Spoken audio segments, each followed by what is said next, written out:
What's up, fam? How's it going?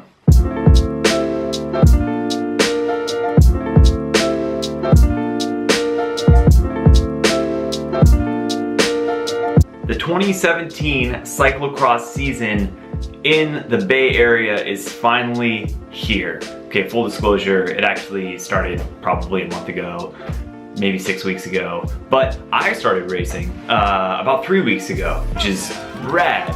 I had some bike stuff going on, some weird headset stuff with Specialized, and I have a very unique sort of headset bearing situation, and after last season it was totally destroyed, and I had to have a proprietary part ripped out of there and re-put in. And good news is I'm racing now. That means for you is that I will be providing regular updates again. I just want to keep it simple this season. Probably not going to be doing too many complex vlogs, but definitely want to shoot some race footage and give you race commentary on kind of what was going on in my head at critical times in my races. The Bay Area cyclocross scene this year is a little bit different than it has been for the last 5 years, in that there are very few races centrally located around the San Francisco area. Everything is about a 2-hour drive away from my house, which means getting to races is a lot more difficult right now, which is changing the cadence of my racing. Used to be that we would have about, I don't know, 10 races within a 45-minute drive where I live, which was, I was totally spoiled, right? That's amazing. Bike races, bike races, bike races, bike races from the end of September to the end of December. I'm just gonna have to work for it a little bit more this year.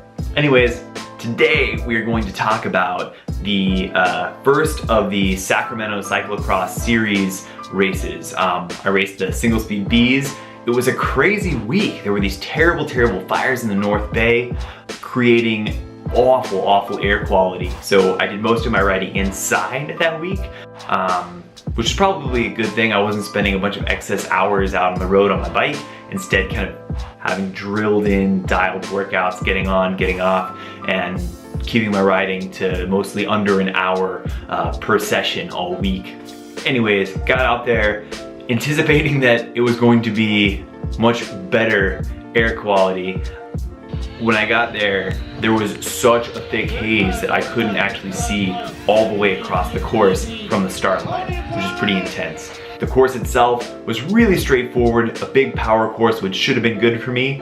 Not too many technical turns, really dry, bumpy terrain, lots of straight power sections, and only one really tricky off-camber turn. So here's the race footage and my commentary on how I performed. Alright guys, so here we are heading into the start-finish area of this race. As you can see, it's pretty dry. So nice straightaway here. What you can't see is there's actually a guy sitting on my wheel right now. And so I'm making a big effort to kind of gap him a little bit. I held off the speed a little bit in this turn, really shouldn't have done that. And here he comes around and makes a great move. This is a brilliant typical cyclocross, kind of puts me in the corner. We hit this jump and come around. A lot of guys were taking air on that. I decided to pull back for obvious reasons. Come up on this berm, and I keep it pretty mellow, taking that inside line. Still thinking I can pull him back. He's not that far away from me, so I'm basically trying to pin myself. But as you can see, every time we hit these straightaways, I get closer, but then as we hit the turns, he gaps me a little bit. This was a pretty smooth turn there, nice and wide. Here, pedal, pedal, pedal, and we're going into a little chicane. Now the surface here was not ideal, pretty gravelly and bumpy in those turns. And here he's still within striking distance.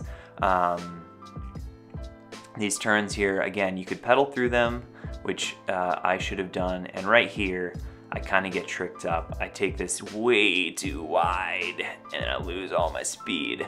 Coming around here, I remember that he was very slow clipping on and clipping off.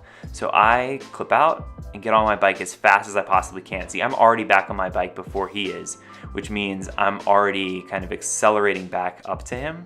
Now here he makes a smart move and he puts some other riders in between us. This is a great move if you're ever in a multi-category race on the same course. If you get another rider who's in a different category in between you and the person behind you, it is a huge mental advantage.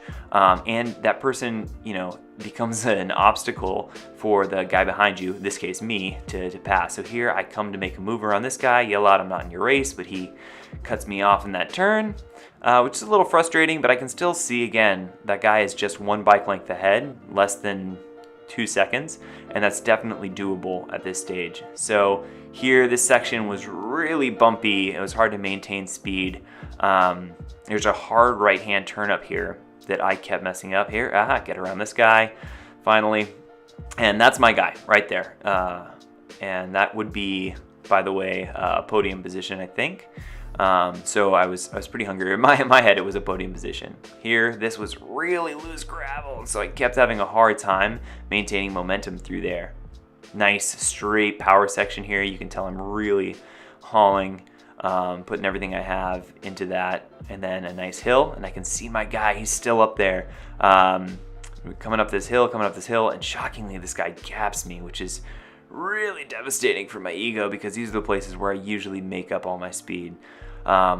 Here, another guy in front of me who is not in my race. The guy who I'm chasing onto, again, making a smart move, keeps putting other riders in between us. I come up on this guy's right side. We're a little close. But here, this was a very grinding climb. It looks a lot worse than it is, and it's a lot worse than it looks. And the texture of the ground there is really kind of loose gravel. So if you stand up, you totally lose your rear wheel. You start spinning out. So here is a cool little kind of off-camber descent. I grab a little bit too much brake, not on that first turn, not on the second turn, but in this third turn, it proved to be a problem for me pretty much the entire race. And so as I do this, I just right there grab way too much brake, and I'm up out of the saddle, trying to accelerate, trying to catch back on, and this guy blows by me. I didn't even realize he was behind me. So this puts me back in 7th place at this point. But what I thought was this put me into 5th place because I didn't realize there were this many dudes ahead of us. So moving on. This is a fast section. I'm looking at this guy and I'm like, I can definitely catch and pass this guy. I'm feeling really confident, especially in these turns, which are nice and wide that we can pedal all the way through. So he's right there. He sees me, and then you can tell he just puts the hurt on after these 2 turns. He's really committed to not letting me get past him or catch up to him again. And it's a struggle for me because I know that I've got more power, but he's just so confident in those turns. So here we are in a nice straight power section again, but it's kind of downhill, so I'm kind of spun out. I'm closing this big distance. Here again, take this a little wide and a little slow, but there he is, really close. Again, I'm watching his line, thinking, well, if I just watch his line. Now here is a very punchy, steep little bump, and most guys were kind of running this in my category with the single speed, but I was able to ride it, which actually might not have been faster. As you can see, this guy is probably a better gear ratio for stuff like that. It just smokes me, and as he's basically, smells blood in the water at this point, and is just taking a big dig. Comes around these turns. His lines are way better than mine. I grab a lot of brake right before that turn, and I have to re-accelerate on my way out into these barriers. The landing on the other side of these barriers was definitely not ideal, as you can see right there. I lose a lot of speed getting back on my bike. Here we go, a little descent, and then just kind of pinning it up a little kind of grade. And at this point, my heart rate was probably around 185, 185 to 190. This is a nice turn that you could just pedal all the way through. I took it that was a good turn actually. I'm proud of that one. Again, this guy's just smoking me though. Here we go. Last kind of power section before a really tricky off-camber turn. And this was the turn that kind of plagued me the whole race. there wasn't really a great line to take here as I came around it, so I just ended up grabbing a ton of brake and just trying to get really high. You can't see how steep it is really from the GoPro, but it's a really steep off camber.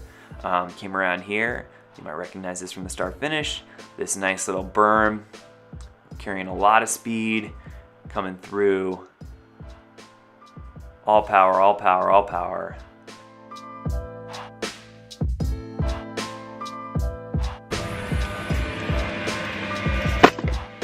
All right, so not totally the race I wanted. Came out pretty strong. Forgot how hard racing cyclocross is. I didn't get passed by anybody until like my second to last lap, and then people just started blowing by me. I thought I'd gap the field pretty good, but clearly I had not. So as you can see, I finished 7th out of probably 23 in that race. Not bad for my first race of the season, definitely could have done better. And I've had some really interesting things to work on after watching my performance in that race. Places where I lost speed that I definitely shouldn't have, and great things that I can pick up for next season. It's also just kind of getting the rust off, right?